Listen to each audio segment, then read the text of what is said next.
Good morning, guys. It is Thursday, January 18th, 2024. This is Bathrobe Business. I'm Georgie Oganov. I got my coffee and I got the news. So let's jump into it. I got several stories I want to cover. I will cover the market real quick. Dow Jones is down 84 points in the pre-market. S&P is down 15. Nasdaq futures are down 123. Oil is still around $72 a barrel, and gold, my favorite indicator, is down. This is good. So as the dollar is strengthening, especially with news that rate cuts are not coming anytime soon, the dollar is strengthening. Gold is going down. Again, I always talk about this. If gold is below 2,000, the economy has a good temperature. If gold is above 2,000, the temperature is running high. The economy is not doing good. And for over, I think, going back 3 months now, gold has been above 2,000. And so we want to get it back down below that to truly say we're a healthy economy. I've talked about this ad nauseum. Those who watch the channel know it, but that's a good indicator. Crypto, Bitcoin, I'll talk about real quick, is at 42,565. And let's jump into the major news stories. So, Google. Google's going to have more layoffs. So remember, last year, I can't believe it was back in January, Google laid off 12,000 people, or roughly 6% of their workforce. They also cut back on like new equipment, laptops for employees, some of the benefits that Googlers enjoy. And the CEO today, in a private memo, announced that more cuts are coming in 2024 because of their ambitious goals. Now, what's the ambitious goals? It's AI. So they are re-gearing and retooling the entire company towards AI, and they are making major cuts and sacrifices. It's wrong to say I am happy to see this, but this is how a company is supposed to function. When interest rates are high, which they are, and you don't have free money floating, you have to have an efficient system, and it benefits Main Street more than it does Wall Street. Because for years, Wall Street has operated off of zero interest rates, and they have free money gushing at the seams, and they can do whatever they want with no repercussions, whereas us on Main Street, we cannot. So this is good. The fact that these billion-dollar corporations have to abide by the same rules that small businesses do. If they want money, they don't get free money. They have to either earn it or they have to make cuts to make it. So I never like to see people losing their jobs. But if Google wants to make these new projects a reality, they have to figure out how to get these revenues up, or they have to make the necessary cuts. That's how capitalism works. That's how the economy is supposed to work. When you can get free money out on the market at 0% interest, you don't need to do any of that. You don't need to be efficient. You don't need to have high revenues. You can just get free money and do whatever you want.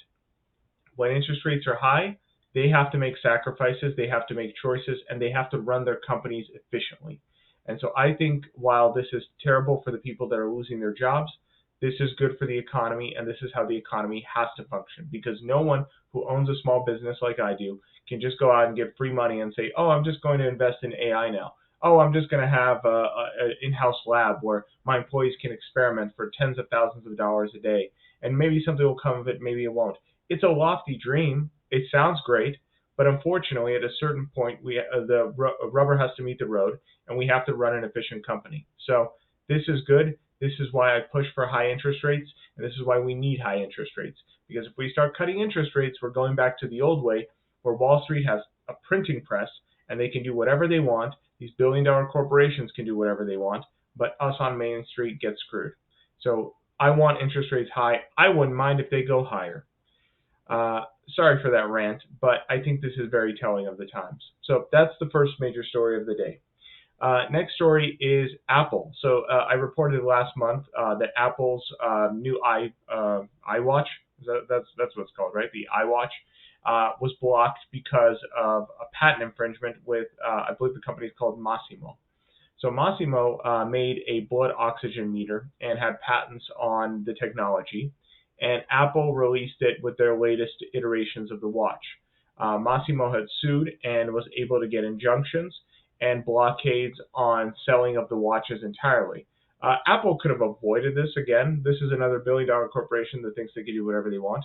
Sorry, I'm on an anti-corp rant today, aren't I?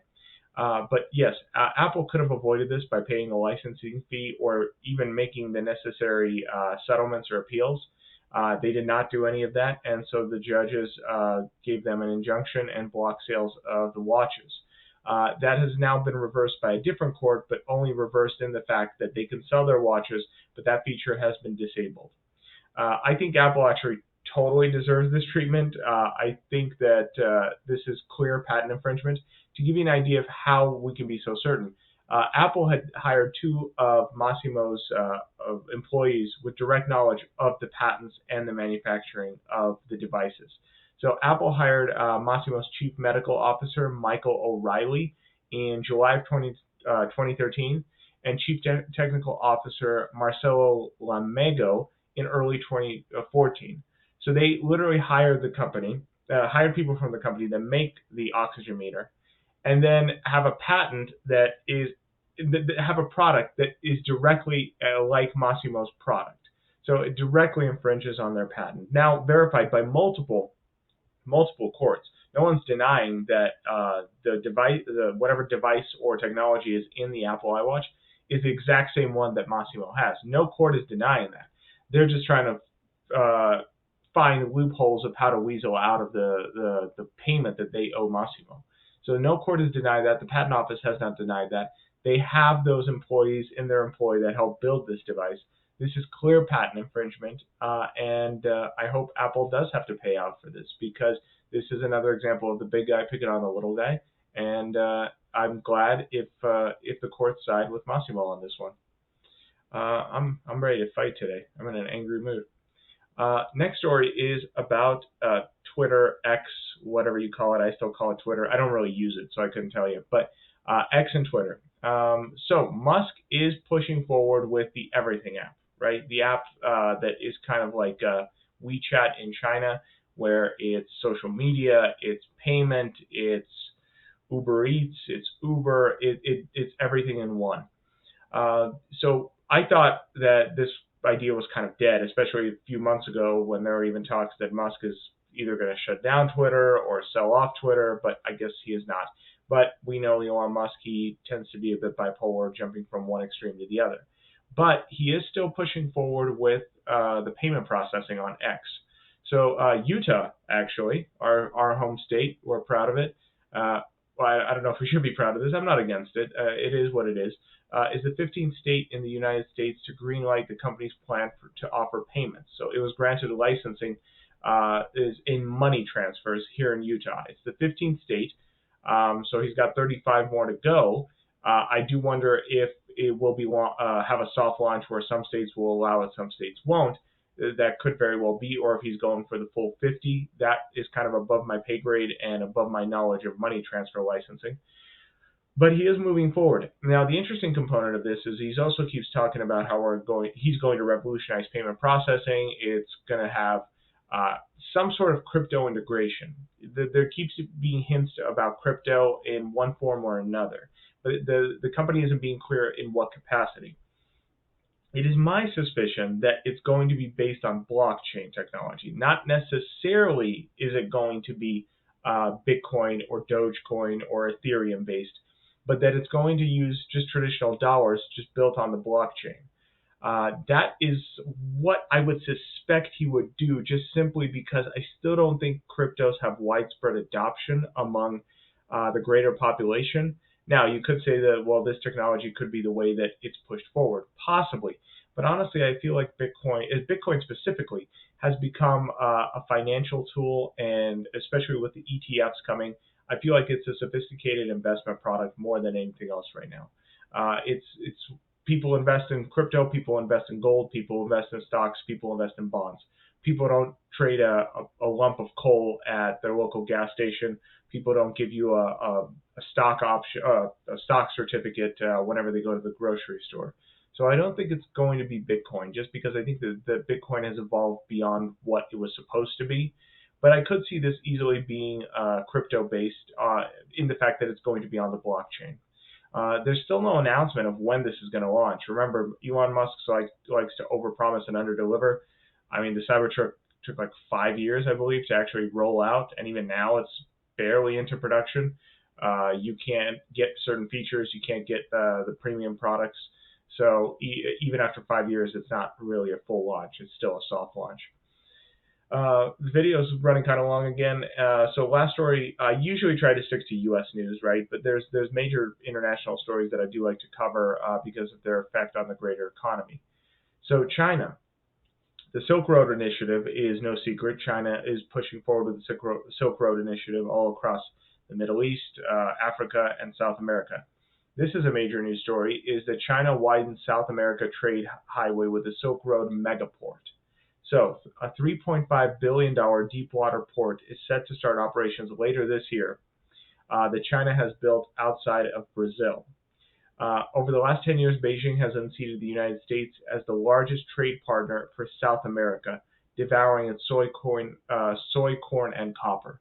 So this is going to be a major trade route across the Pacific and into South America. This is going to be essentially China's main hub for South America. It's going to be for imports of, obviously, food. China is the world's largest importer of food. They cannot grow a lot of their own simply because of geography. But this is also going to give them access to lots of minerals. China is also very mineral poor in a large capacity. Now, they also do have good relations with, well, good relations in quotations, but Russia and China's relationship as far as a business standpoint is tightening by the day. So China is securing itself in mineral deposits, in food that are outside of just the United States alone. This is a major move by China. This was something that the Trump administration tried to stop. This was something that the Biden administration was trying to stop, but there's simply too much momentum for it. This is why China is a powerhouse. I constantly talk about this, that there's this new approach that China is this paper tiger, that they're so weak. All we have to do is just pull our manufacturing out and everything collapses. Well, that's not actually how the world works. If you pull your manufacturing out, where are you going to build it? India, okay, great. India doesn't have the infrastructure like this built for supply chains. What is amazing about China is that they built up the economy not just to produce a single product, but they built their economy with multiple supply chains so that if you need to build something, you have the infrastructure to transport it around the world. You have the minerals and the actual raw goods in order to manufacture that product. So, for example, let's take plastics. They have the supply chains ready for plastics to everything from the petroleum reserves to the chemical processing to the shipping worldwide. It's not that simple that you just build a factory and all of a sudden everything operates. The factory has to be supplied with people. It has to be supplied with resources. China is incredibly efficient at building out infrastructure and building out supply chains. No other country in the world has done that yet, and to build that up takes at least a decade. And if we were to do that here in the U.S., we still need to take a decade, and I'm fully for it. But it's not so simple to say that China is just barely standing on little stilts, and all we have to do is pull the manufacturing out and it collapses. China is constantly growing, investing, and building stuff like this that further make it more competitive to build there than anywhere else. Remember, Mexico has been a cheaper labor alternative for a long time. China has not been the cheapest place in the world to build anything in probably close to 2 decades now. It was the early aughts where that really started to shift.